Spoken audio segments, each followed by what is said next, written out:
ভাই বাপ দে বাপ না বাপ না না আমরা তাহলে কোন পক্ষে জানি এনে আবার কোন পক্ষে আমি তো কোন পক্ষে না আমার এই জাফত দিছে আকিদার জাফত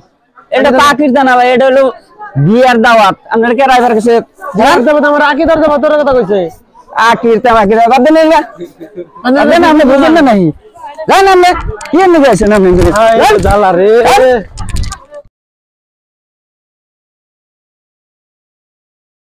ও বান্ধবী তোমার লোক আছে না? আছে তো, তাই কি হবো? এই আমার এই জন্য একটু খাই দোষে এই জন্য দেখি কোনে খাবে? হ্যাঁ এই বাবু ও বাদনি শুনছি তুমি বলে বিরাট গান গাইতে পারো, তাহলে আমাকে একটা গান শোনাও বাদনি। লে রাখানি হিসাবে রাখাছি কর হায় আল্লাহ মি গোপি লোচনা রে পেনশন পড়ে রাস্তায় রাস্তায় ঘুরে হাতে একটা মোবাইল লয়া ছেলেদের মিসিস করে তাই দেখি ছেলেদের মাথা নষ্ট হয়ে যায় রে হায় আল্লাহ মি